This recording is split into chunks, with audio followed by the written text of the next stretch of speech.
is one in Renato is a very good friend since many years. He's the head of the fetal medicine of Latin America and chairing the center of fetal medicine in Campinas, close to Sao Paulo. He's known since the 90s to many of us as he worked also with Kipros and with Katya on producing CD on fetal medicine and the book. So, but I will give the word to him. He will be discussing with you esophagus atresia, some direct and indirect signs. So please, Renato, the word is yours now. And we'll have the discussion at the end of the whole session.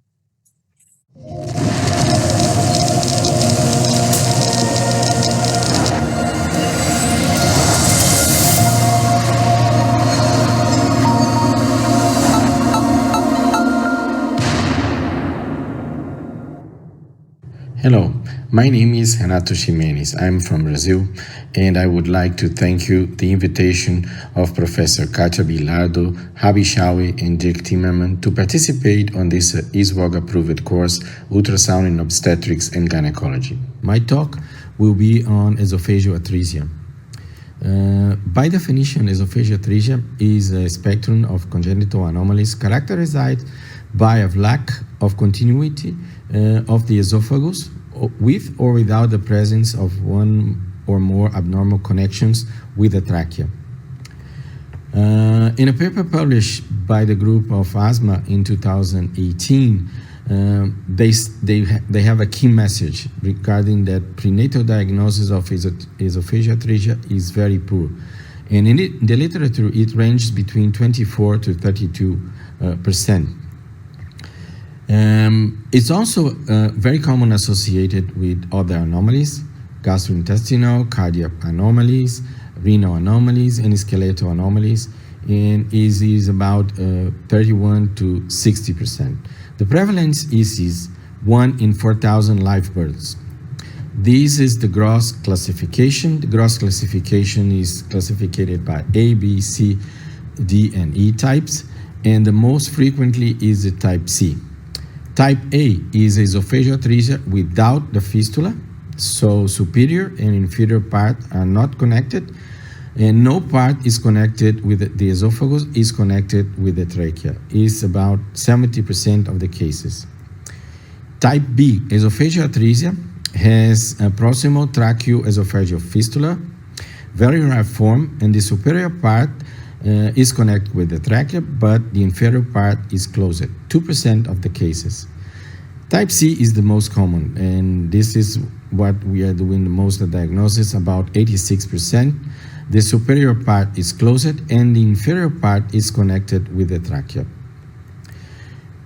This most common presentation is a variant. It has an anatomical variant, and are not diagnosed prenatally more often because they have normal size fluid-filled stomach and sometimes normal amniotic fluid, especially in early second trimester. Occasionally and more often after 28 weeks, the polyhydramnios develops, and then we are more in terms to diagnose or screen a case of esophageal atresia. It has been reported at the French National Registry that more than 80% of the cases of patients with esophageal atresia type C were diagnosed after birth and not in utero. So this is why the poor detection in utero. Type D is very rare. The superior part and the inferior part of the esophagus are not connected between each other, but connected separately with the trachea, 1% of the cases. In the first trimester, esophageal atresia is not diagnosed, not detectable, and is not related to increase NT above 95 centile. The ultrasound findings. Ultrasound findings is, first of all, small or absent stomach, then polyhydramnios, and then pouch sign, distended hypopharynges. And so this is the sequence that we try to make the diagnosis. We look for see a normal size of the stomach, and then the normal size of a normal amniotic fluid, and then if we're looking for these two, we go for the POACH sign. The poor diagnostic performance of ultrasound is due to these sonographic signs are neither sensitive or specific, so it's just a suspicion. The visualization of this POACH sign is usually later on the third trimester. Polyhydramnios, 91% of the cases, absent of stomach and bowel, 73%, and the sensitivity for polyhydramnios is very high. In addition to polyhydramnios, who has 91% of sensitivity, we have persistently absent stomach bubble with a sensitivity about or 73% as opposed as a small stomach, which is smaller. And the problem is that this finding usually appears in the third trimester. Contribution of fetal MRI is almost the same that we have on the ultrasound, the distension of the POACH sign and the compression of the hypopharynx over here. On the T2 sequence, we see here the accumulation of fluid on the first part of the esophagus, and this is the POACH sign, and also it causes a mass effect on the hypopharynx. This is a case that we have association with other gastrointestinal anomalies like duodenoatresia. It's not very common, but sometimes it is. We can see here the distended stomach and the distended duodenum.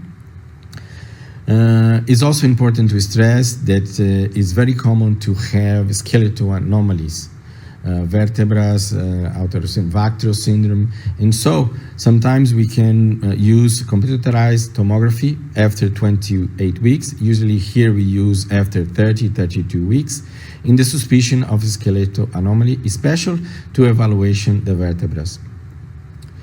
And the distended fetal hypopharynx is a very sensitive and novel sign for prenatal diagnosis, as we saw before. And here is the sign we have shown you before in the other slides. And this neck POACH sign was reported by Kalashi and Shawi in 1998. Usually after we found a small stomach or no visualization of the stomach and polyhydramnios, then we look forward on the POACH sign, and then we can complete the case as with the ultrasound findings. It's very important that this paper published by the group of asthma, and the key message from them is that still prenatal diagnosis of esophageal atresia is poor, particularly in the presence of associated with tracheoesophageal fistula type C, which is the more common. The sonograph sign of POACH sign and the distended hypopharynx, as well as MRI and amniotic fluid analysis, could improve the detection rate, and we have to try harder to improve this. The analysis of the amniotic fluid was reported in gamma-glutamyl transpeptidase and alpha-fetoprotein and reported by MOMS. And the ratio between the GGTP and the alpha-fetoprotein, which is more or equal 3, could make the diagnosis of esophageal atresia. Here in Brazil, we are not using these, but it's also a tool to try to make a better screening and a detection rate for this pathology. And this is the controls that they have over here. So these biochemical marker produce, in the case on the esophageal atresia, there is an increase of the GGTP, and also in other cases of gastrointestinal anomalies, in comparing with the control groups. And this prenatal ultrasound correctly identifies around 80% of the cases of esophageal atresia, and 21.9 esophageal atresia with type C. Polyhydramnios is present in 56% of the cases affected with esophageal atresia, and a small or absent stomach was identified in 50% of the cases. And it's also important when we're performing a suspicious ultrasound, fetal MRI could improve or make some other findings to us to improve the detection rate. And finally, the amniotic fluid analysis with the esophageal atresia index more than 3 has a sensitivity around 90% and a specificity around 99.6% in detecting esophageal atresia. Recently, a paper published from the group of Israel, and they published a kind of dynamic esophageal patency assessment as an effective method to prenatally diagnosing esophageal atresia.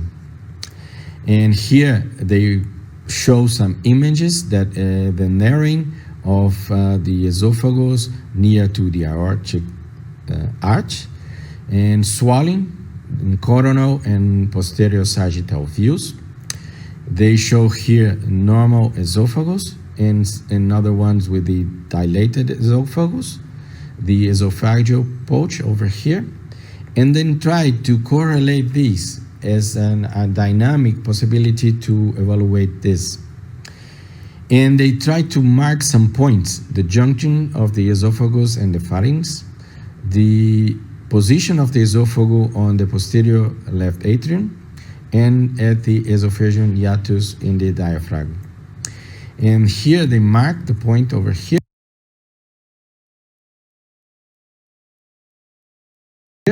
the aorta, the trachea over here, and the lower distant esophagus in the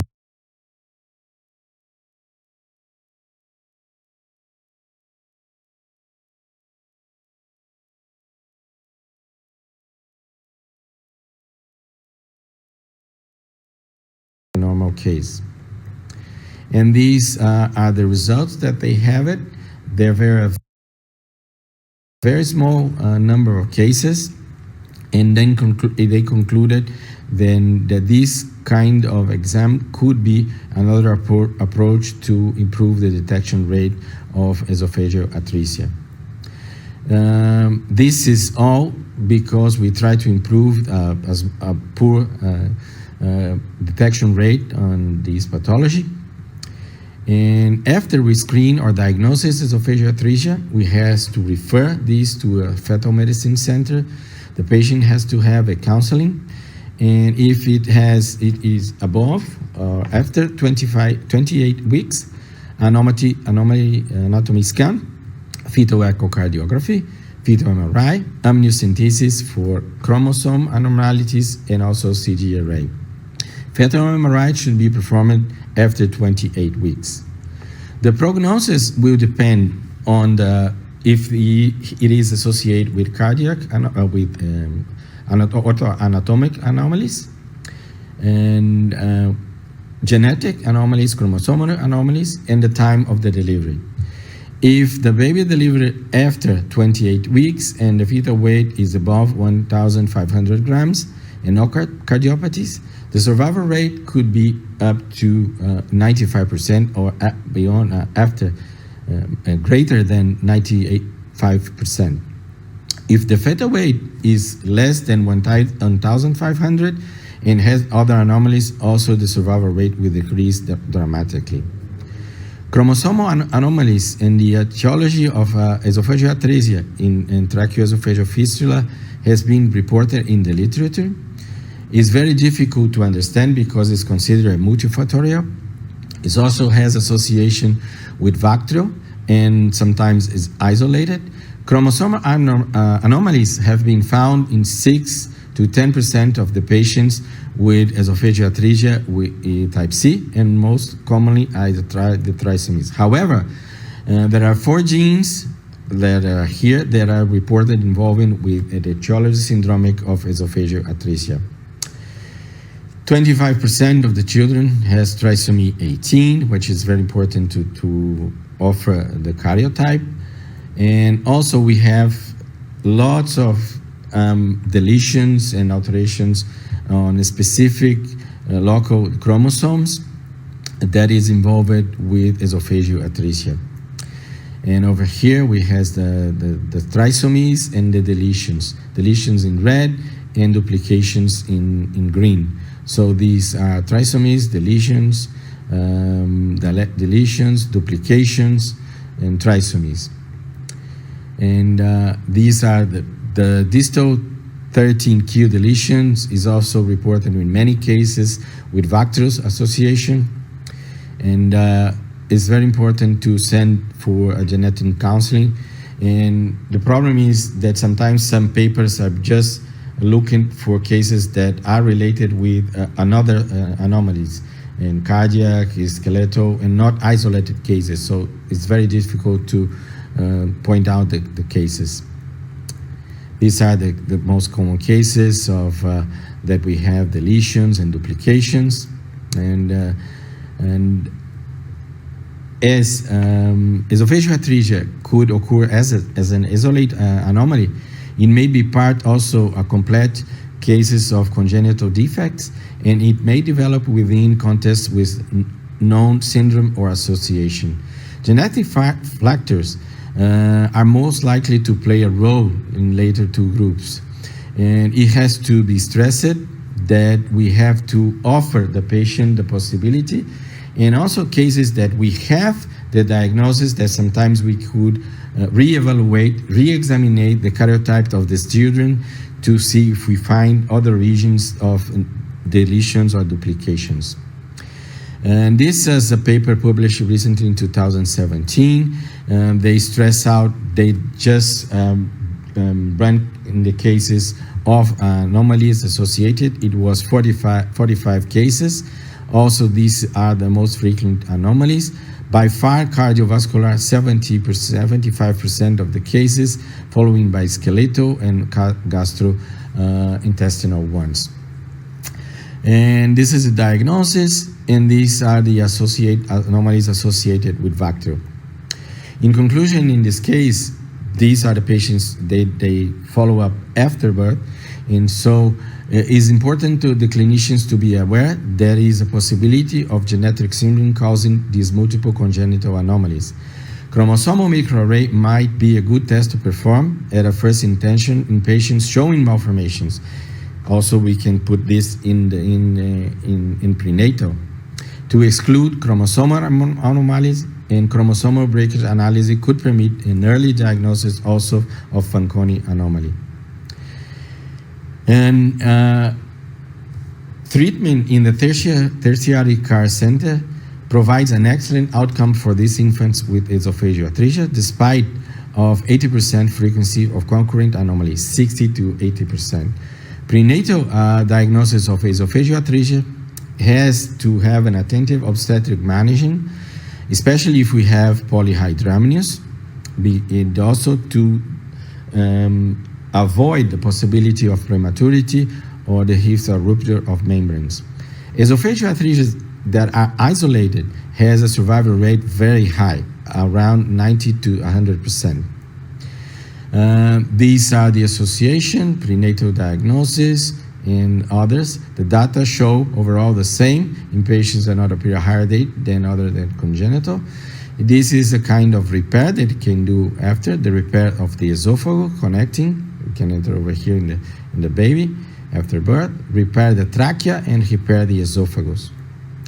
As a take-home message, the increased prenatal detection of esophageal atresia prompts careful assessment for associated anomalies and will be providing us the opportunity to effective counseling this patient.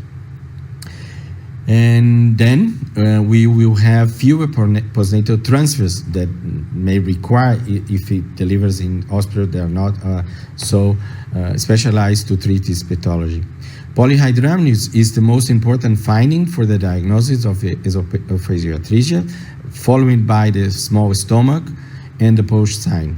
The higher frictions association with congenital heart diseases and skeletal malformation between 3 and 60%, Cases associated with anomalies and genetic syndromes will reduce the survival rate by almost half.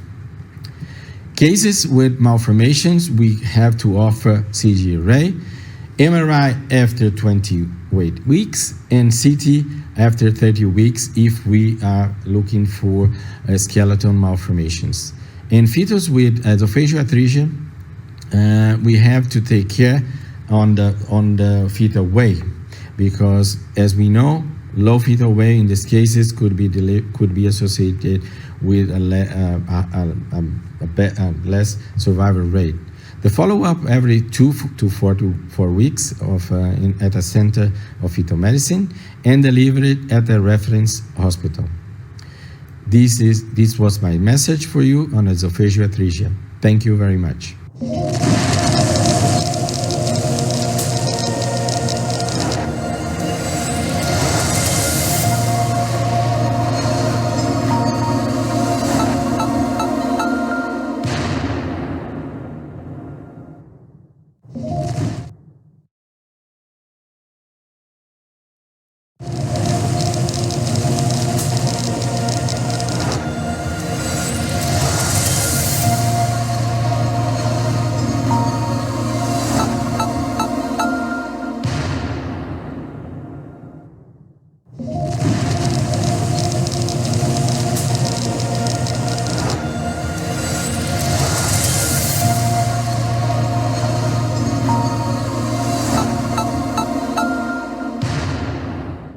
Yeah, thank you very much, Renato, for this nice and especially very comprehensive demonstration of the possibilities, but also the limitations, or let's say the limitations, but also the potential in future of detecting antenatally esophagus atresia and the importance. We'll have the discussion at the end. Please write your questions in the chat.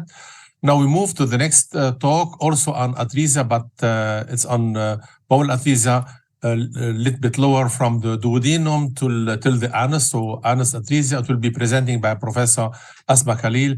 She neither does not need any introduction, but she's quite very known. She's a professor in fetal medicine in St. George's Hospital in London, but also she's the director since recently of the fetal medicine unit in the Liverpool Women's Hospital. She has been writing many 400 peer-reviewed papers and more. And her focus in the last years were on leading the ISO guidelines of ultrasound in twins and infection. And today she apologized not to be able to join us because she's going to be elected as a vice president of the Royal College of Obstetrics and Gynecology. So I welcome now the next talk on bowel atresia from duodenum to anus by Asma Khalil.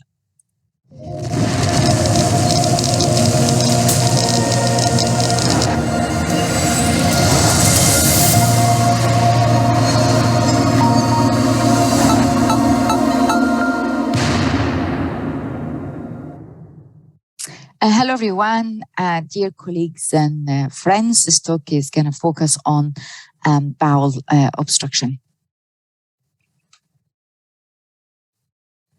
If we start with embryology, the proximal part of the duodenum arises from the foregut and is supplied by the celiac trunk, while the midgut gives origin to the distal part of the duodenum, the jejunum, the ileum, the cecum, the appendix, ascending colon, and the proximal 2/3 of the transverse colon, and they're supplied by the superior mesenteric artery, while the hindgut gives rise to the distal part, or distal 1/3 of the transverse colon, the descending colon, the sigmoid colon, the rectum, and the proximal anal canal, and is supplied by the inferior mesenteric artery. We need to be aware of the physiological herniation of the gut, which takes place between 6 and 12 weeks, and also the fact that when the gut returns back to the abdominal cavity, there is a rotation, which is 270-degree counterclockwise rotation, and failure of these two events can result in exomphalus and obviously the malrotation with intestinal volvulus. The gut is formed at about 4 weeks during the embryonic or the fetal life. By 6 weeks, there's a proliferation of the gut epithelium resulting in the obliteration of the lumen. And over the following weeks, there is recanalization of the lumen and if there is failure of the recanalization that result in bowel atresia. There are different types of bowel atresia depending on the severity of the obstruction. So for example, here, if you look at the duodenal atresia, there are 3 types. Type 1, when you have a web that's formed by the mucosa and the submucosa, but there's no defect in the muscle coat.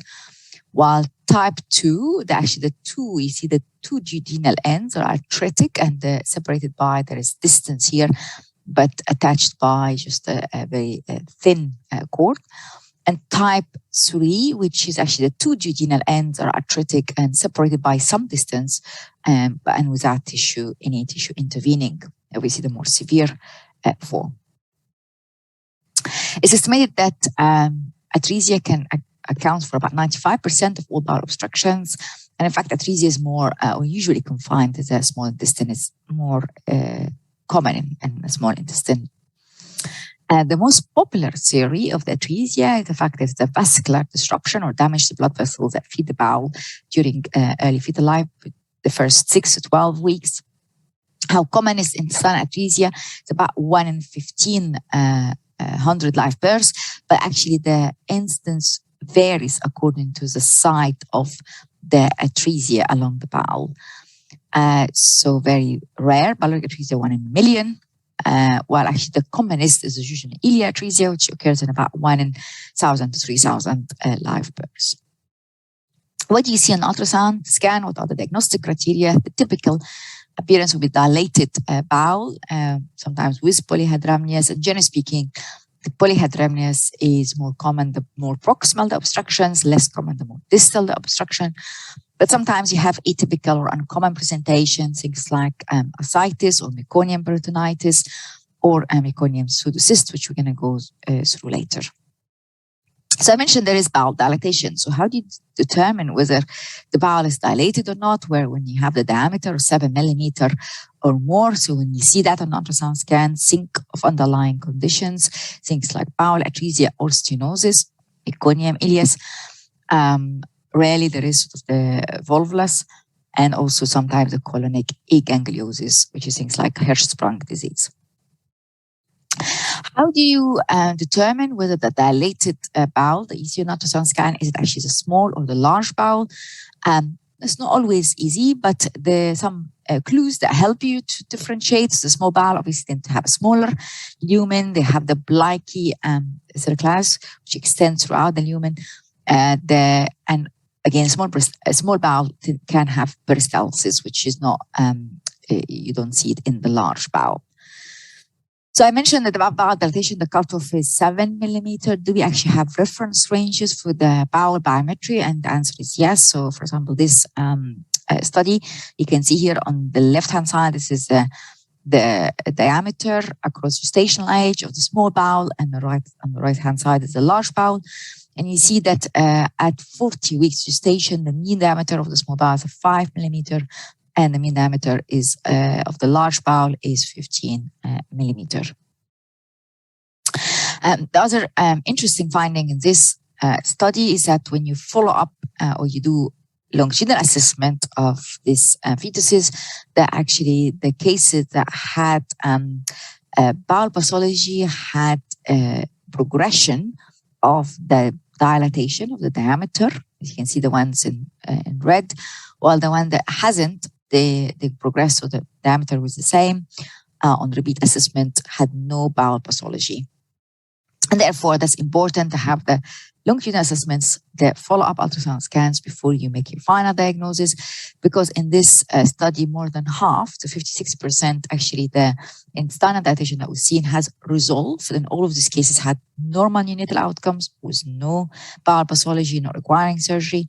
And the cases that have progressed, so progressive dilatation, they all had intestinal pathology and all needed postnatal bowel surgery. So repeat assessment. How about the polyhydramnios? Does it indicate bowel obstruction? Well, interestingly, the polyhydramnios is only present in about half of the cases of duodenal atresia, only about a quarter of the cases of jejunal ileal atresia. As I mentioned, the more distal the obstruction, the less likely that you will see polyhydramnios. And therefore, polyhydramnios is not a reliable indicator of bowel obstruction. And we published this meta-analysis a few years ago when we wanted to look at the accuracy of prenatal ultrasound in detecting jejunal or ileal atresia.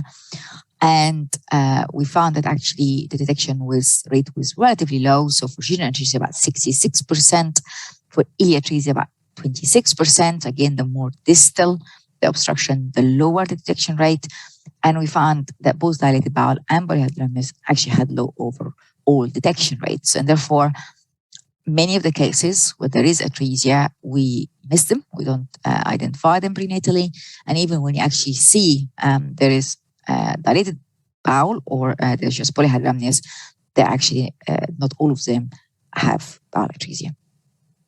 So if you go through the atresia sort of at the different levels of the bowel, the intestines, of the pyloric atresia, 3 types according to severity. Type 1, when you have the web type, which is the commonest. Type 2, when you have a fibrous cord, and type 3, with this actual gap between the duodenum and stomach. So similar to what I showed you with the duodenal atresia before, the different types. What do you see on ultrasound scan? In pyloric atresia, you see dilated stomach and you see polyhydramnios. As you can see here on the MRI picture in the middle, there's dilated stomach, there's polyhydramnios. And this is a postnatal X-ray, and you can see the dilated stomach. It's important that you're aware of the association between pyloric atresia and epidermolysis bullosa. So this is a case where you see this dilated stomach antenatally, and there is polyhydramnios. The polyhydramnios have this snowflake appearance, and when the baby's born, have these blisters on the skin. So there was a suspicion of the Carmi syndrome, and the baby was tested and had IGTP4 mutation, which gives a clue of the diagnosis to Carmi syndrome. Carmi syndrome is autosomal recessive inheritance, which means the recurrence risk is 1 in 4 or 25%, and therefore it's important to test the parents and offer prenatal diagnosis in future pregnancies and perhaps maybe BGD. Only about 100 cases have been reported. The genes implicated is about 3, but about the majority of the commonest, or 80%, are because of this integrin beta-4 gene. And how would you suspect it antenatally? Of course, if there is family history of Willis disorders or skin disorders, if you do measure there is the amniotic fluid, the alpha-fetoprotein amniotic fluid and acetylcholine is raised. As I mentioned earlier, you have the dilated stomach, you have the polyhydramnios. Polyhydramnios have this snowflake echogenicity, and they can have associated abnormalities, particularly the kidney and the deformity of the external ears. Moving on to duodenal atresia, there's a typical appearance of the double bubble sign. What is the double bubble sign? This is a dilated stomach, and other bubble is a dilated duodenum or duodenal cap. As you can see in the picture, this is the normal stomach duodenum. When you have duodenal atresia, this is the site of atresia, and therefore the proximal to the atresia, there is distended duodenum, and that's what you see, the dilated stomach and the distended proximal part of the duodenum.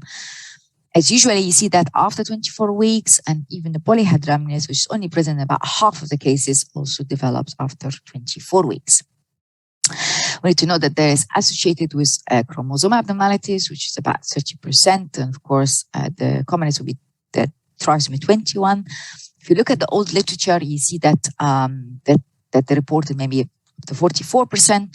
But certainly with advent of routine prenatal diagnosis, routine prenatal screening for trisomy 21 and the cell-free DNA, this association is weaker because a lot of the cases of trisomy 21 are currently diagnosed in the first trimester.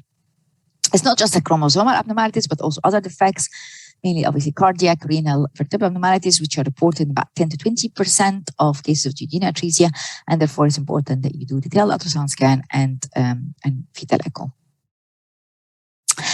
As I mentioned, there is polyhydramnios in about half the cases, and some of these cases need amnio drainage. When would you consider amnio drainage? When the woman have or develop severe polyhydramnios, or being symptomatic, or have shortened cervix. And in fact, this list of questions to some extent apply to all different types of bowel obstruction or artesia. So when and where to deliver? Well, you need to deliver in a center where there is a neonatal intensive care unit and pediatric surgery, because the babies need postnatal assessment and surgery. We tend to deliver these pregnancies about 38 weeks, and that's mainly because of the logistics, the fact that you need to make sure that you've got cots available and the pediatric surgeon also available. But in fact, because a lot of these cases have polyhydramnios and therefore they often deliver early, so there's a high chance of preterm birth. We don't routinely have to do cesarean section, only for obstetric indications like malpresentation, for example. Prognosis is usually good in the majority of the cases with a survival rate of above 95%. And regarding the recurrence, well, it depends whether it is associated chromosome abnormalities or not. If it's isolated, there is no increased risk of recurrence. If it's trisomy 21, the risk is recurrence about 1%. And if it's other chromosome abnormalities, it depends on the individual aneuploidy. What about the jejunal atresia? As I mentioned, is the commonest type of atresia. And again, it's similar to the different types depending on the severity. And it's and again, it's sort of the most popular theory is the fact that vascular disruption of the blood supply. And therefore, you can see that sometimes in fetal abnormalities that could lead to vascular blood disruption, like gastroschisis, for example. I want to point out this type 3B, which has this appearance. You've got the proximal jejunum and splintely here. And you have the distal small bowel wraps around the blood supply in a spiral manner. And that gives the appearance of the apple peel, and it's called apple peel intestinal atresia, or other terminologies, Christmas tree atresia. And you see that on imaging. So this is a postnatal X-ray, and you see this intestinal or apple peel appearance. So in these cases, you will find dilated loops of bowel, or and sometimes you can have polyhydramnios. As I mentioned, the more proximal the obstruction, the more likely that you see polyhydramnios. After the baby's born, you have distended abdomen. And this is an X-ray. We have dilated proximal part before the obstruction. And actually after the obstruction, it's almost collapsed bowel. And this is on laparotomy, and you can see the atresia. Sometimes you have perforation of the bowel, and that leads to aseptic chemical peritonitis, and that leads to ascites. So sometimes initial, when you don't necessarily have seen dilated bowel, you've seen ascites, and ascites can be accompanied by echogenic bowel, maybe with calcification, and the calcification can be walled off the ascites or the meconium peritonitis, and that leads to the appearance of meconium pseudocyst when you have echogenic wall, and inside there is this meconium. And it's important whether if you have meconium peritonitis or meconium pseudocyst that we test for cystic fibrosis and for TORCH or for congenital infections. About 10 to 20 or 10 to 15% of the babies with cystic fibrosis, they can develop intestinal obstruction or meconium ileus. And in fact, among the cases of meconium peritonitis, about 15 to 40% actually have cystic fibrosis. In fact, some papers even quote up to 75%. And why they have that, why they have meconium ileus, because the problem with the cystic fibrosis leads to very thick secretions and thick meconium that obstructs the lumen of the bowel. That is obstruction.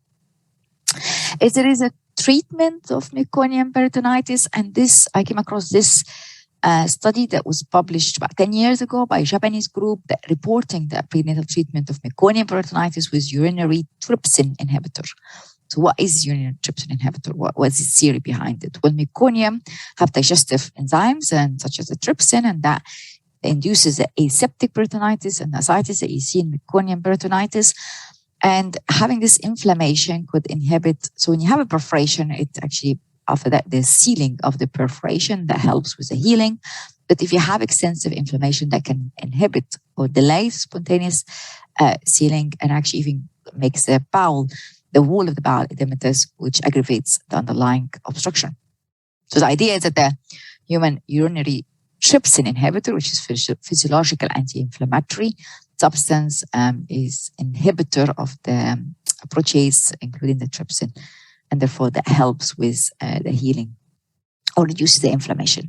And in fact, in this paper, they reported on this case where they treated, so this is meconium peritonitis, they injected urinary trypsin inhibitor in the abdominal cavity. And this was 1 day after treatment when you see the ascites starts to resolve, and 4 days after treatment, the ascites completely resolved.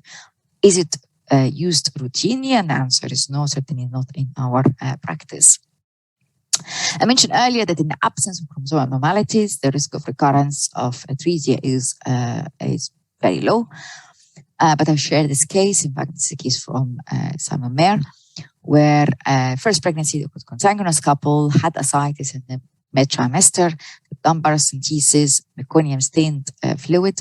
And at 28 weeks, you can see typical picture of meconium peritonitis. The woman delivered at 36 weeks, and unfortunately, the baby died. In the second pregnancy, 8 years later, you see again recurrence of features of recurrent bowel obstruction.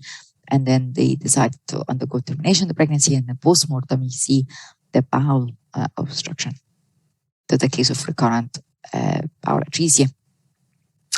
What about intestinal volvulus? Very rare diagnosis prenatally, and despite the fact that volvulus can result from incomplete rotation of the bowel or failure of fixation of the posterior mesentery, actually most of the cases prenatally are not related to malrotation, they are related to atresia. What you see in ultrasound scan, you see large loop of segmental distended bowel, as you can see here, often in the, and sometimes you have acute polyhydramnias. Intestinal volvulus is an acute condition, is life-threatening, and therefore obviously needs a treatment, delivery, and laparotomy and resection or repair of the bowel. The other thing is that, which has also been described, is this whirlpool sign, which you have this appearance of this dilated loop of small bowel with a thickened hyperechogenic wall, which almost appearance similar to the whirlpool. And as I mentioned, this acute polyhydramnias, and don't forget to test for cystic fibrosis. Moving on to the anorectal atresia, and we need to be aware of the target sign, which is the white echogenic dot in the middle, which is the anal mucosa surrounded by the darker hypoechoic anal sphincter. And seeing the target sign would exclude all cases of high atresia and most cases of low anal atresia, except the mildest cases where there's only a thin membrane covering the anal opening. But it's important to know where to look for the target sign so you don't have false diagnosis.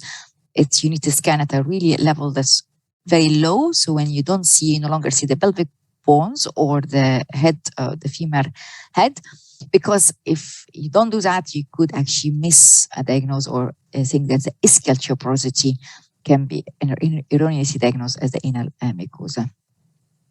So you need to know how to look for it. In anorectal atresia, you can have dilated colon or dilated rectum. Interestingly, the amniotic fluid volume is usually normal. As I mentioned, the more distal the obstruction, the less likely that you will have polyhydramnias. And again, for the dilated colon, you see the meconium tend to be echogenic or sometimes have calcification. This is the appearance, normal appearance of the anus. You see the white dot surrounded by a dark circle. And this is a normal appearance of the anal canal. This is the normal rectum. And this is a case of the fetus had ileal atresia with multiple lobes of dilated bowel. So the normal anatomy of the female here, when you have the rectum, the uterus, the vagina, the bladder anteriorly, and this is in the male, we have the bladder and the rectum at the back.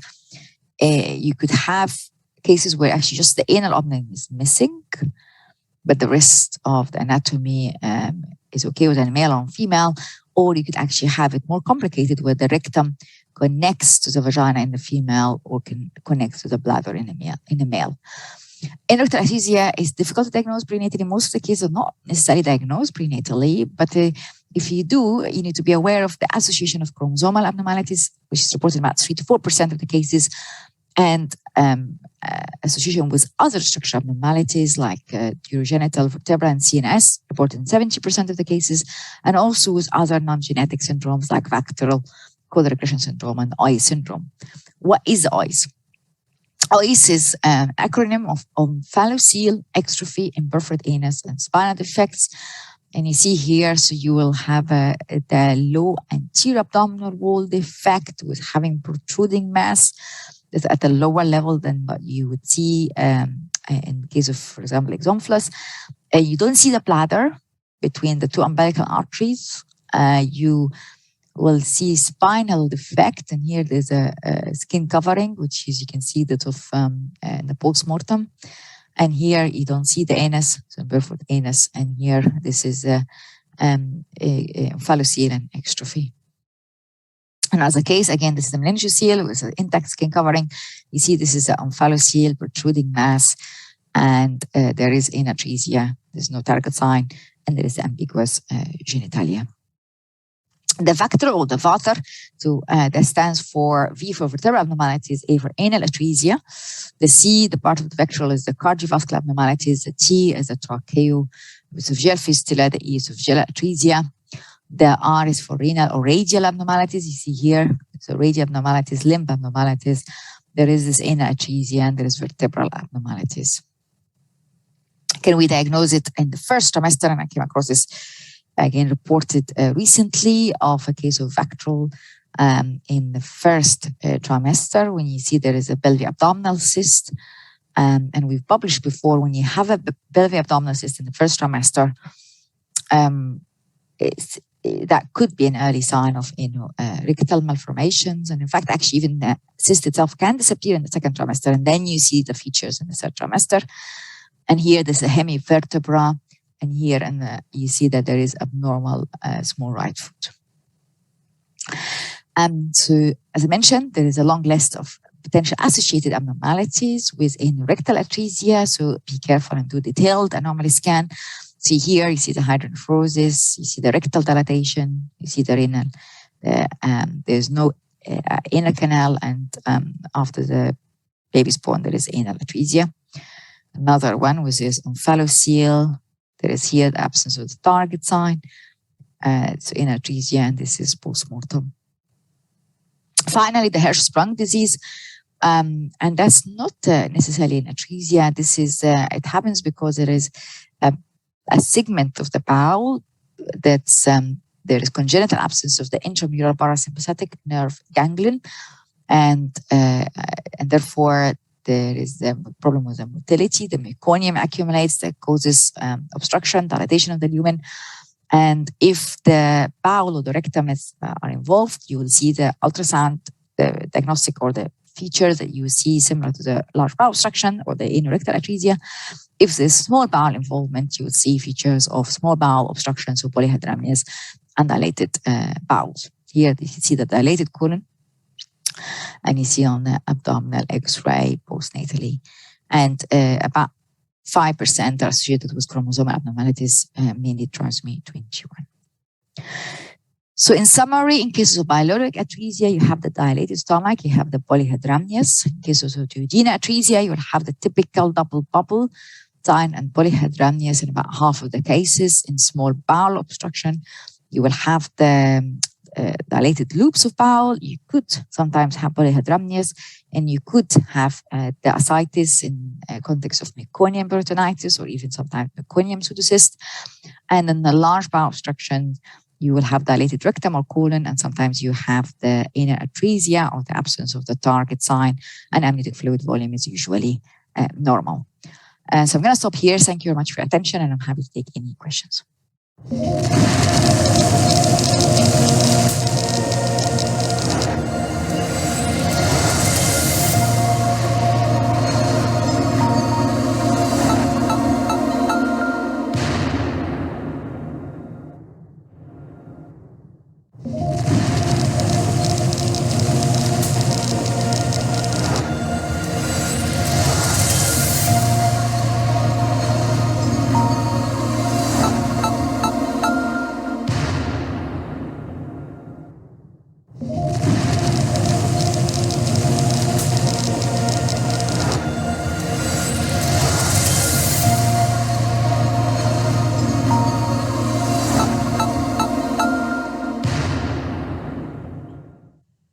Thank you very much, Asma, for this very comprehensive and brilliant lecture.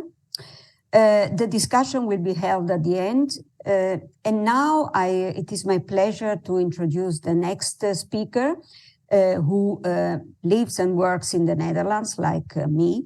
I know her already for many, many years, and she is someone who has been instrumental in the development of the basic training and outreach at ISWOG. And I'm referring to Dr. Tizia Cohen, doctor sonographer at Erasmus AMC in Rotterdam.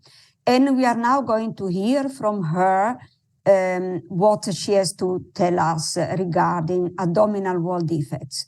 Tizia, the floor is yours.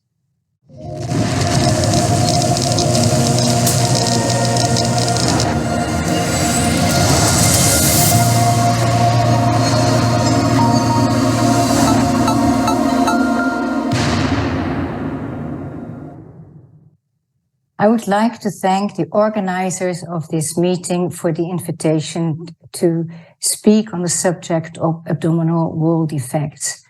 In the first place, I realize the situation in Ukraine is extremely difficult at the moment, and I want to let you know that my thoughts are continuously with you.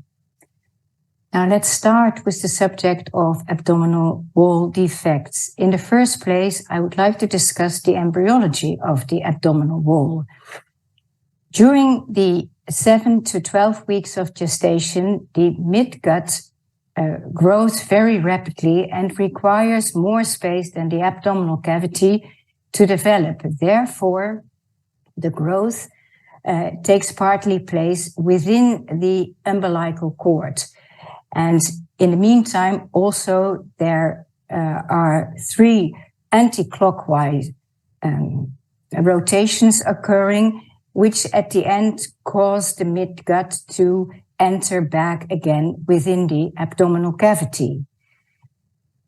Now, Boras et al. Have been able to do a study on the physiological midgut herniation by 3D ultrasound. And they looked at 112 women in which they made weekly ultrasound, transvaginal ultrasound, and made 3D volumes from 6 to 12 weeks onwards. They measured, this study was done in order to observe growth and development, and they measured also in this case the width of the umbilical cord insertion, the width of the midgut herniation, and the volume of the midgut herniation. And with this study, they could show that the earliest midgut herniation occurred at 7 weeks gestation, and the latest was visible still at 12 weeks and 1 day of gestation. But obviously, the majority of the midgut herniation is between 8 and 11 weeks of gestation. Now, how does that look on ultrasound at 11 weeks when there is still, here you see the umbilical cord insertion, and you still see within the base of the cord some of the intestines developing. And even at 12 weeks, very occasionally in 5% of fetuses, you can encounter this still midgut within the cord, and that looks and that is absolutely normal. Now we come to the abdominal wall defects. If you encounter such a large abdominal wall omphalocele, actually in a fetus of approximately 10 weeks with a CRL of 32 millimeters, this looks not like it normally should look. Then it is much smaller. And you can actually see in a cross section that this is the body and this is the defect, and that's much larger than a physiological midgut herniation. If you put color on the image, you could even see that there was even a bright signal at the base of the cord. Now, looking at it in a moving fetus, we can now see that this bright coloring was actually the fetal heart. And if we encounter a heart in an omphalocele, then that is clearly abnormal. There must be more defects at the moment. We're looking at the pentalogy of Cantrell, where there is actually an abdominal wall defect, a lower sternal defect, an ectopia of the heart, a pericardial defect, and a diaphragmatic hernia. This is an extremely rare anomaly. It is lethal, and the prevalence is 1 in 200,000. Another abdominal wall defect which you may encounter, also early in pregnancy. If we start at this image, we saw this image at 15 weeks and 4 days, and you can clearly see this is the body where there is still a rim, the spine, a rib, the spine is here, and here is an abdominal wall defect within the base of the cord. But when we look at the cord insertion, it doesn't really look like we normally encounter it. And here, also, if we follow the umbilical artery within the abdomen, we should encounter a bladder somewhere. We don't encounter a bladder. And if we look at the abdominal wall below the cord insertion, it is sort of messy. It is not a normal abdominal wall. It is irregular, as we can see here.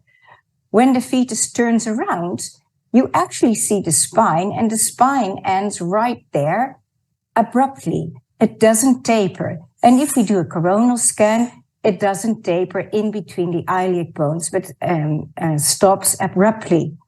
What we are looking at, if this pregnancy would continue, and I have another image of a pregnancy that continued, where the parents had decided to continue the pregnancy, this is what you would encounter.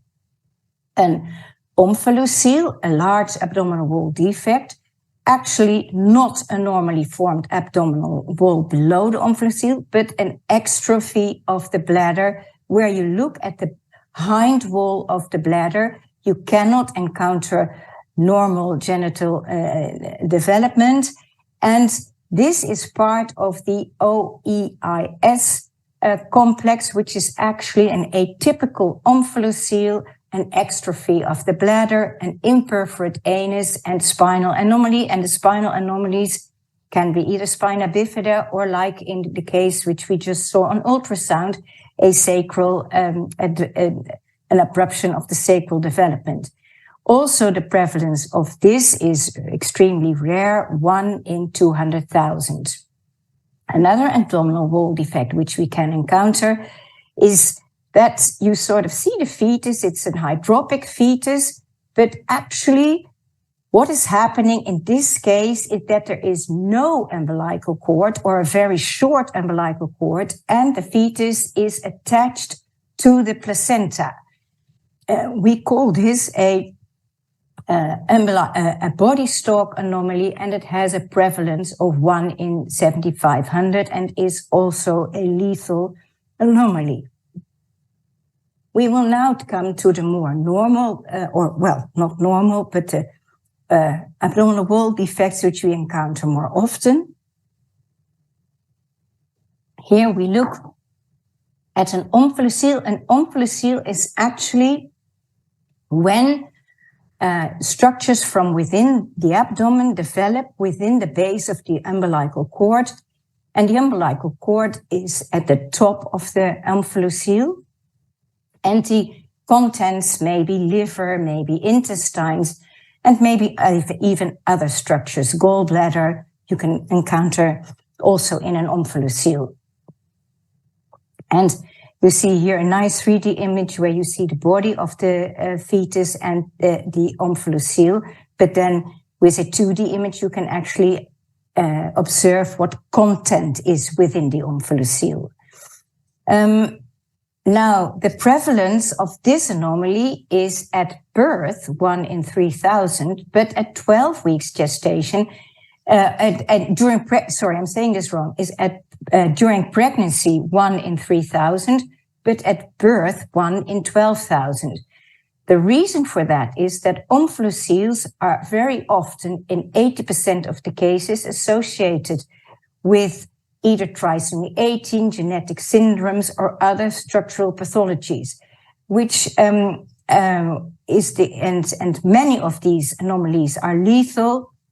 Therefore, the prevalence during pregnancy of an omphalocele is much higher than during birth. The content, as I already mentioned, may be intestine, liver, gallbladder, stomach, and you often also see ascites within the omphalocele. Due to the fact that there are so many associated anomalies, you always have to offer an amniocentesis to determine whether there is an aneuploidy, or even with whole exome sequencing, whether there is other evidence of syndromes. Intrauterine death occurs in 5 to 10%, and the survival of an omphalocele when there is associated anomalies is therefore very low. It's 14%. But if it is an isolated omphalocele, the survival may be much higher. In actual fact, the survival is approximately 96%. But beware, due to the fact sometimes an omphalocele is very large and therefore can pull with its vessels sort of and change the position of the heart within the thorax, and therefore the heart is sometimes difficult to investigate. And due to the very large omphalocele you may sometimes encounter, it happens that when we think prenatally that we're looking at an isolated anomaly, there are actually after birth still some associated anomalies present. This is something you have to be honest about with your patients. Now, what about the prognosis? Parents always want to know, what is the prognosis of this defect? And the prognosis is actually dependent on the size of the defect, whether it's giant or it's very small. A giant defect after birth is when it is more than 5 centimeters wide, but prior to birth, it's more difficult to decide whether a defect is giant or not, and we'll come to that. It depends, the prognosis, on associated anomalies, whether there is growth restrictions, which happens in the literature is mentioned in 5 to 35% of cases. It depends on the prematurity, whether that happened or not, and depends also if there is lung hyperplasia, which you occasionally encountered in giant omphalocele. Now also, the type of surgery has an influence on the outcome. If an omphalocele is small, it may be closed immediately after birth. But if it is large, this requires delayed closure in which the skin has to desiccate over the omphalocele, and closure may sometimes only happen when the baby is 1 year of age. This causes obviously prolonged hospital stay with comorbidity, and which in fact infections or feeding problems as such.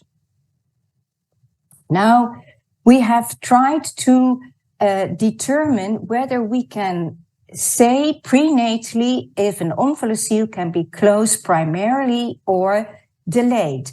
For that, we did a study with over 50 omphaloceles where we looked at the OC-AC ratio, where the OC was the omphalocele circumference, and we divided that over the abdominal circumference at the level of the abdominal circumference. And you have an example here of a small OC-AC ratio, which will close primarily. And here we have a moderate OC-AC ratio and even a large OC-AC ratio. In a study of 50 patients with an intention to treat, when we had excluded that there were lethal chromosome anomalies or lethal syndromes, that there could have been associated anomalies. We didn't exclude those. If parents wanted to continue, well, we knew about them, but if parents wanted to continue the pregnancy, we just measured the OC-AC ratio and looked at the development. But what you can see here is actually if this OC-AC ratio is approximately below 60, which is around here, then it is very likely that there is a primary closure, as it says here. However, if it is above 80, it is extremely likely if there is a delayed closure.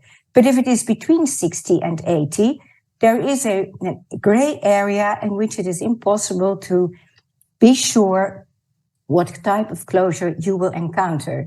So we would say above 80, we certainly talk about a giant omphalocele, but in between, it depends. And also, I want you to be aware that if you probably encounter a rather large OC-AC ratio at 11 to 16 weeks of gestation, you should know that this ratio will diminish in the course of pregnancy. That's the natural development. And therefore, it may look extremely large, but it is still possible to close primarily. So that is important, that you don't be sort of too much impressed by the size at early pregnancy and say, oh, this really looks extremely big. I don't think it is possible you can close this primarily.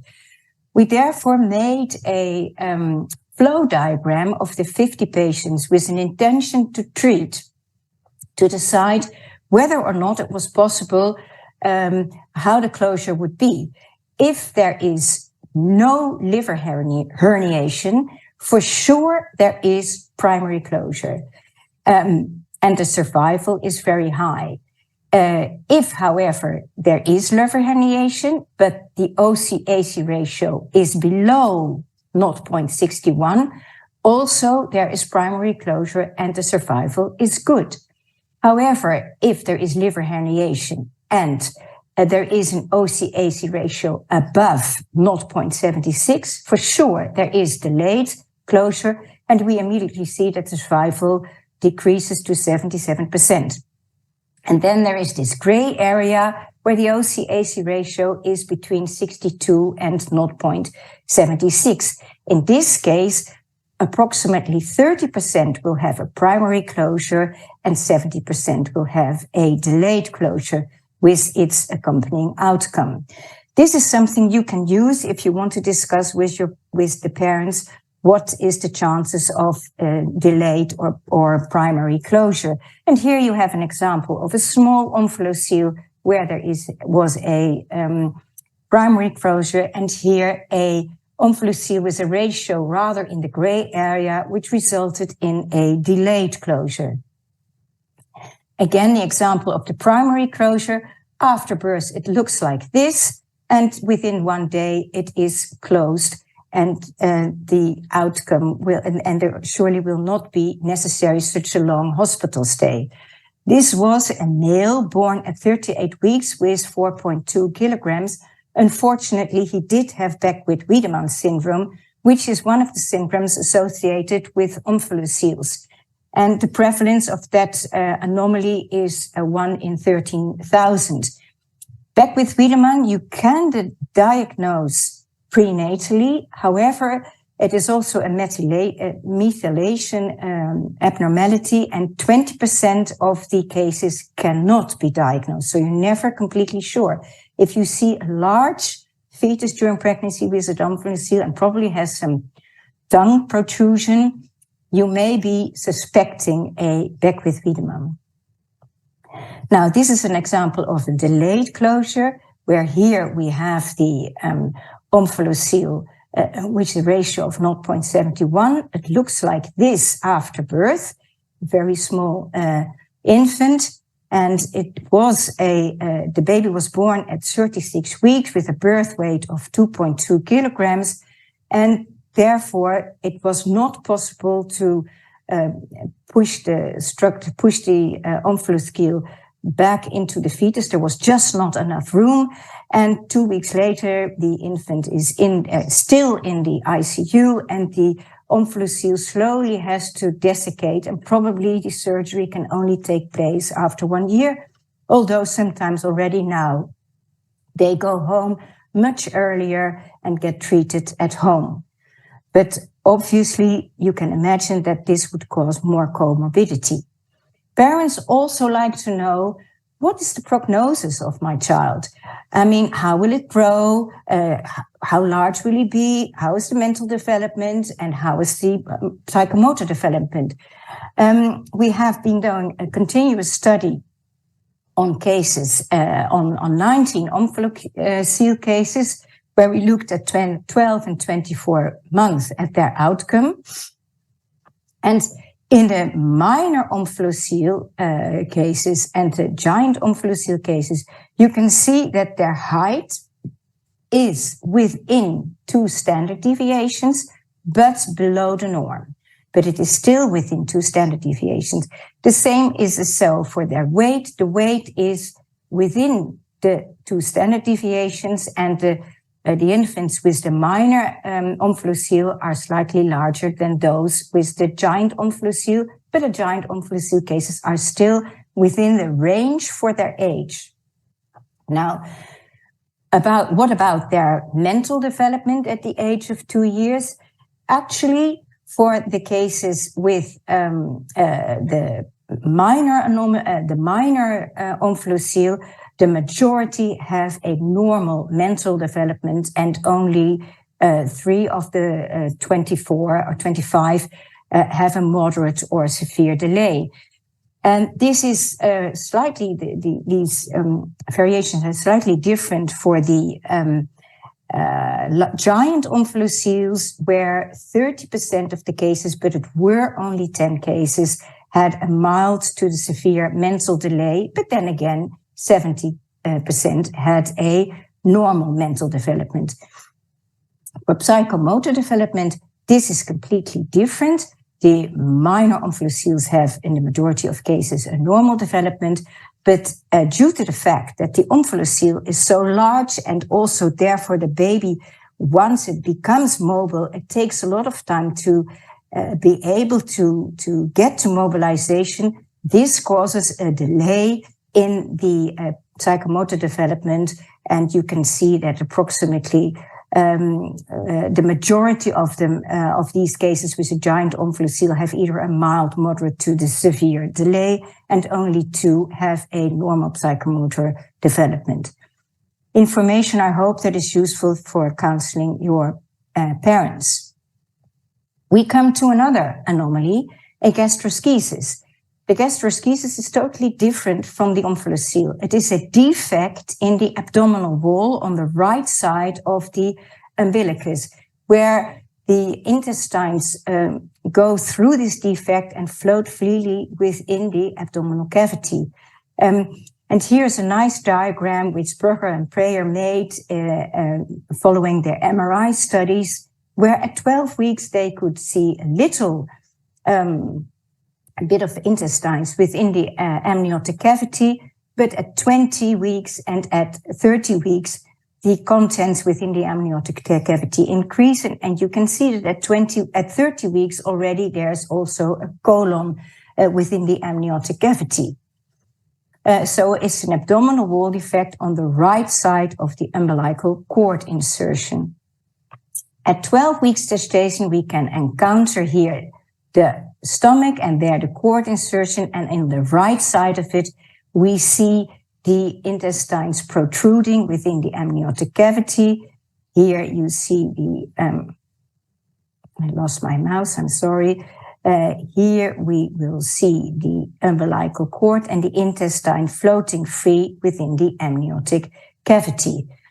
Now, obviously, this is an anomaly which is easily seen, because usually when you do a scan, you will do an abdominal circumference. More than 95, and therefore more than 95% of the prenatal diagnosis of gastroschisis is done prenatally, the diagnosis. However, intrauterine death occurs, but only in a percentage of 2 to 5%. There are hardly any other structural anomalies. We don't even offer an amniocentesis unless we really see other anomalies, but otherwise we don't really need to offer amniocentesis. And the prevalence is 2 to 5 in 10,000 live births. There are 2 types of gastroschisis. That's very important. We have the simple ones when there is a continuous and uncompromised intestine, and we have the, in which case the survival is 95% and there's low morbidity. And then we have complex gastroschisis. In this case, there is intestinal atresia, a volvulus, or necrosis, or perforation. And therefore, due to the fact that there is not a normal integrity of the intestines, their survival is less, is 70 to 80%, and there is high morbidity with a lot of feeding problems. And now there's also another issue. The omphalocele may be, the gastroschisis may be closed primarily directly after birth, or it requires a secondary closure. Now, that doesn't take as long as in a omphalocele case. It takes about a week to 12 days. And I'll show you a few images of that. Here you see an encounter a gastroschisis at 13 weeks. At 21 weeks, this is its intestines. And at 32 weeks, you see sort of the colon also coming out into the amniotic cavity. And what we see after birth is these intestines lying outside. It's a simple gastroschisis. The intestines are continuous with no damage. However, I want you to notice you see a lot of plastic around here, around the baby. The baby is immediately after birth put into a plastic bag to prevent dehydration, and then moved within this plastic bag from the delivery ward to the surgeons who will take care of the anomaly.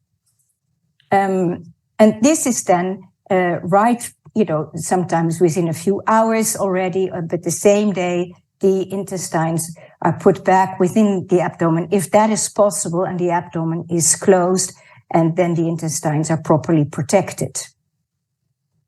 Here you see an example of, 13 weeks, 21 weeks, slightly dilated bowel. So you may think, this might be a complex case. Again, more dilated bowel, and even at 30 weeks, dilated bowel within the abdomen and outside of the abdomen. Here's a 3D image of early pregnancy. Here we encounter secondary closure, but still a simple gastroschisis, and the secondary closure took place on day 12.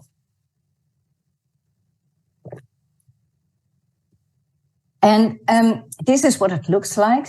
A lot of intestines, they are too much to push back within the abdomen, and therefore they are put into a ciliatic bag, and the ciliatic bag is hung up, and within every day, the intestines are pulled back, excuse me, within the abdomen of the infant, after which it is closed. Another example, here we see intestines, we see the bowel at 32 weeks, the large bowel, and we can even sometimes encounter bladder. Sometimes we also see stomach, and after birth we see here the dilated bladder, but still a primary closure was possible. So it is very difficult prenatally to be sure what kind of closure you can do. Here's a case. It doesn't really look so much different from the other cases we just encountered. Here's the abdominal wall defect at 21 weeks, maybe a bit of dilatation there. And here also bowel dilatation, but it might be the colon. And here is the colon, 24 millimeters, but that's still possible. But in this case, the fetus or the infant required secondary closure. This is the ciliatic band. There was ileum atresia, a stoma until 4 months of age, and eventually a short bowel. So it is extremely difficult to differentiate prenatally simple from complex gastroschisis.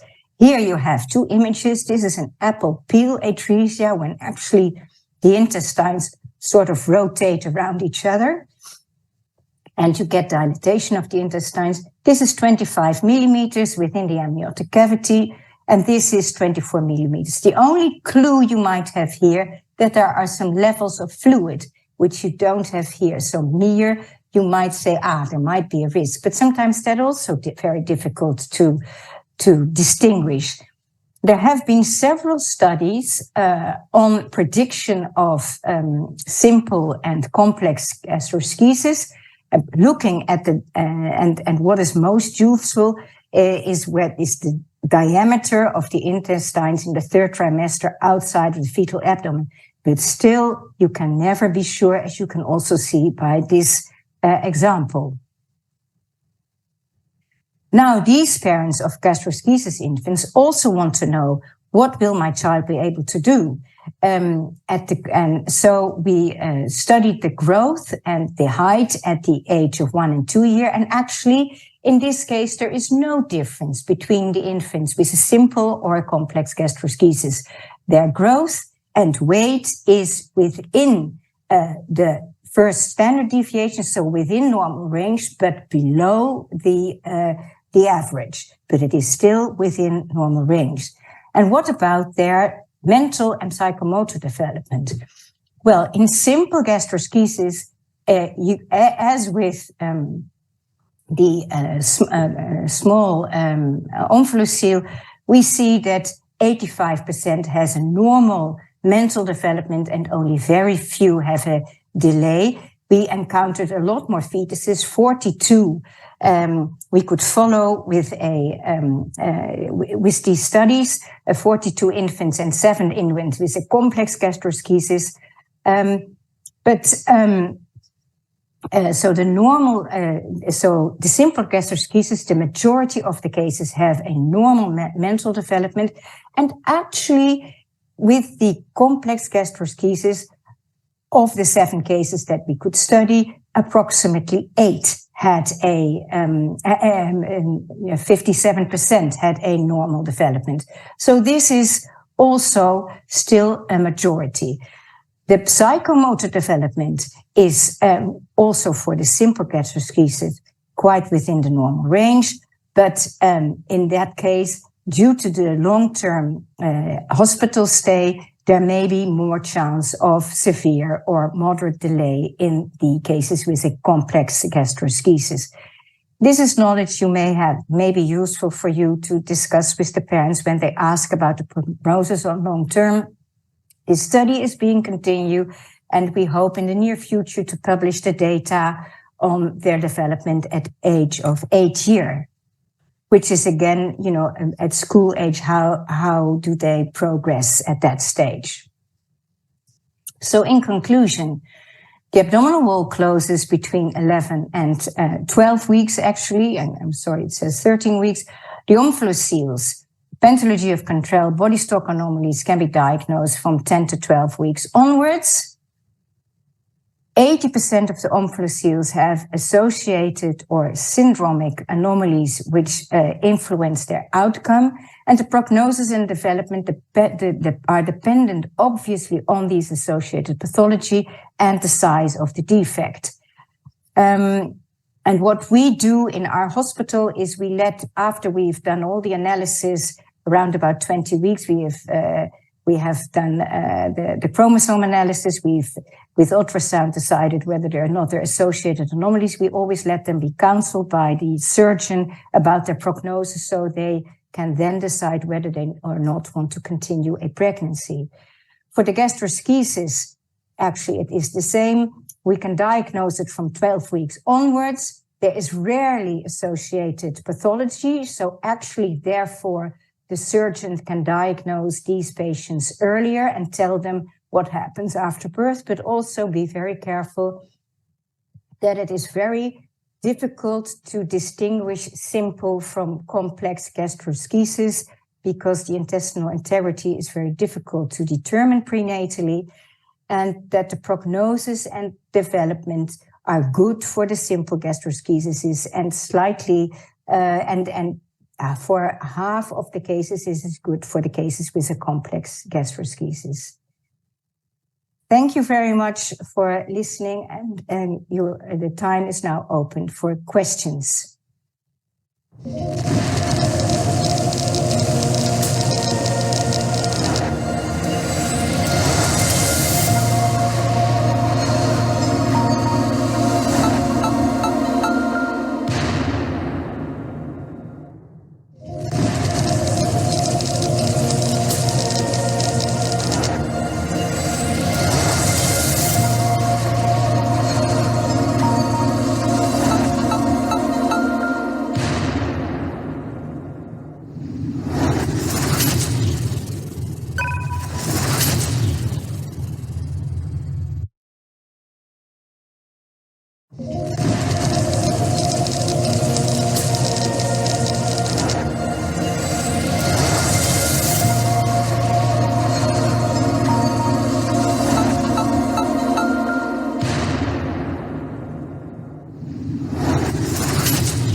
Thank you very much, Tizia, for this very comprehensive lecture, really interesting, especially the long-term follow-up of these cases.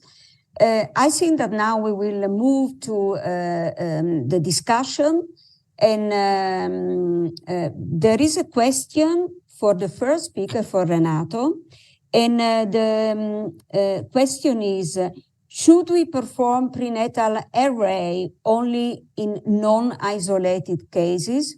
What is your view, Renato? I have been talking, nice to see you all, Katja, again, and it's a pleasure to be here.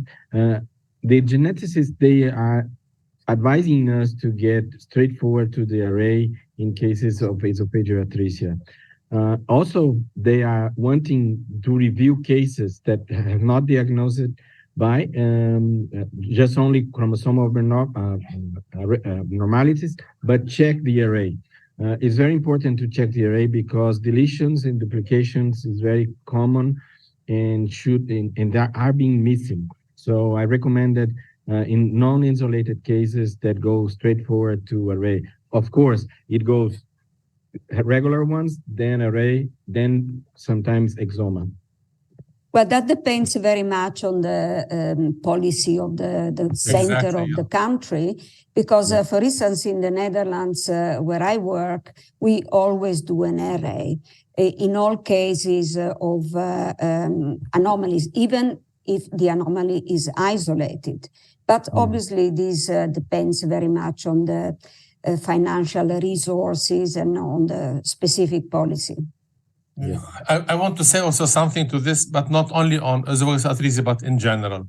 So sometimes we start with one examination, and then at the follow-up, you discover an additional sign, and out of the isolated case we started with, it is not any isolated later on. So this is why let us be very careful in pretending we see isolated cases, because these can change very quickly. And then when you know there is an abnormal array and they tell you, oh, you know, in these cases, the finger is small, look at the fingers, oh, yes, it's small. So this is why we offer in general more than, let's say, required in general. And some patients will say, no, I don't want to do anything else. Especially in esophageal atresia, until you have the diagnosis, you are 28 weeks, invasive 29 weeks, you are 32 weeks by the first, and then you are running out of time.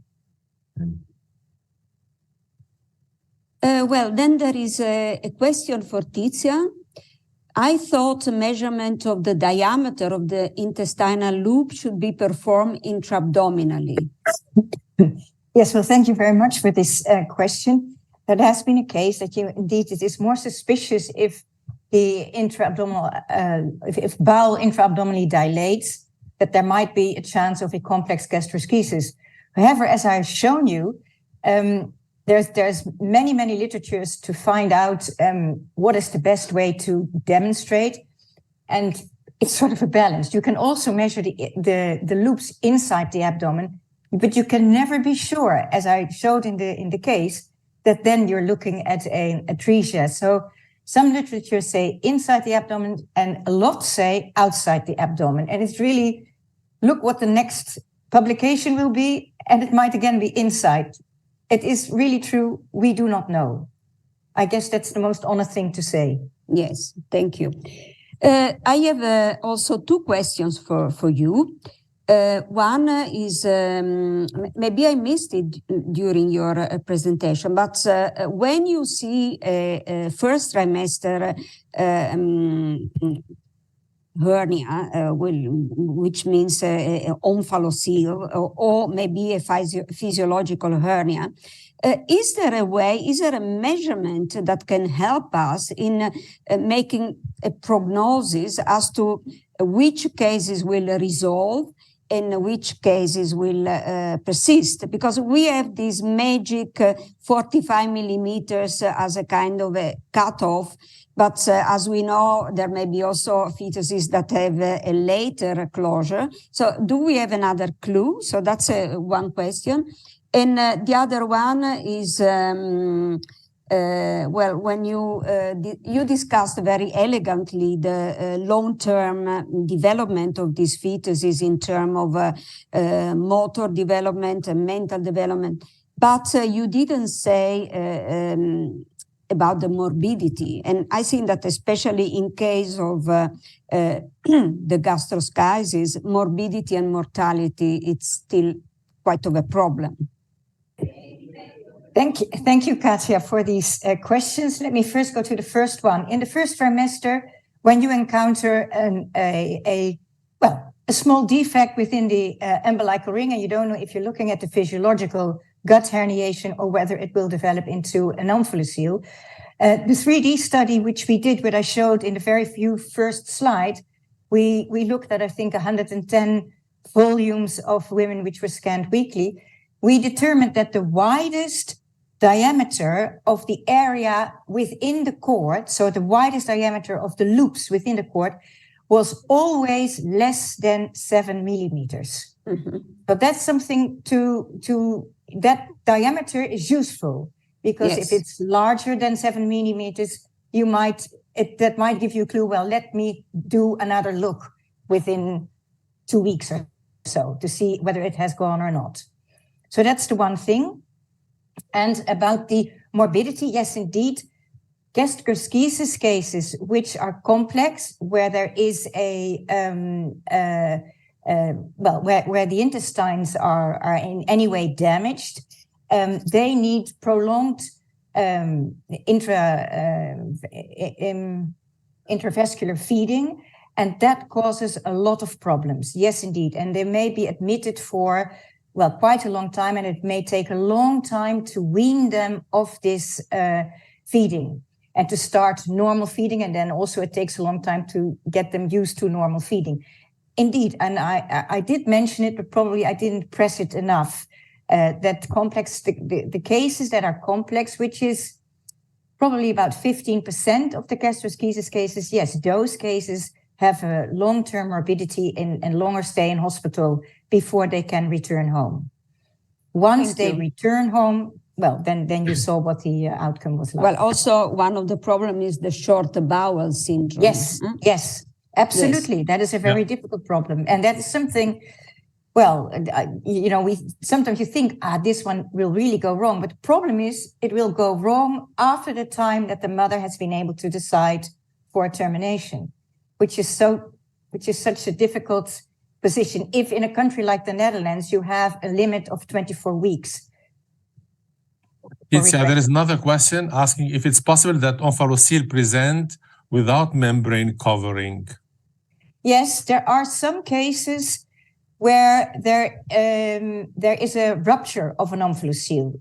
Usually this is large omphalocele. Sometimes you see and you think, am I looking at the gastroschisis? But there's also liver here, and liver should never be free floating within the amniotic cavity. And if the pregnancy is terminated, which sometimes then happens, you can encounter that the pathologist can look at it and they determine that it's a ruptured omphalocele.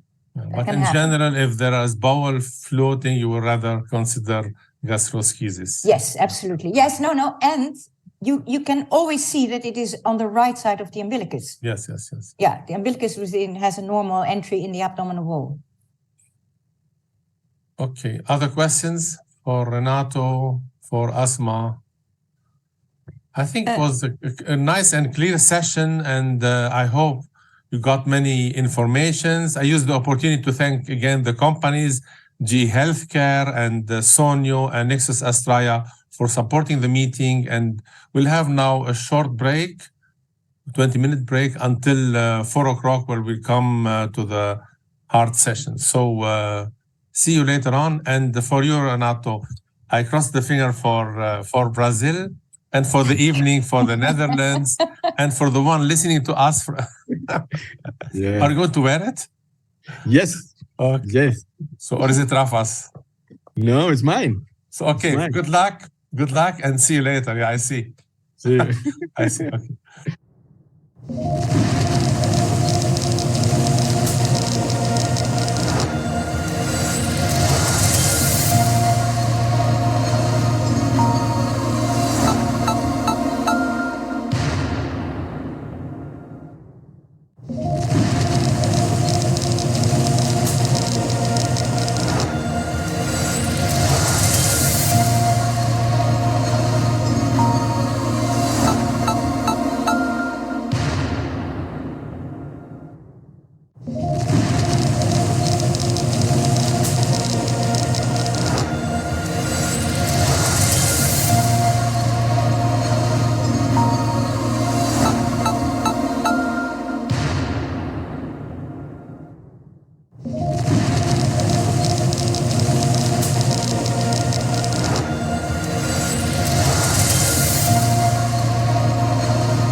you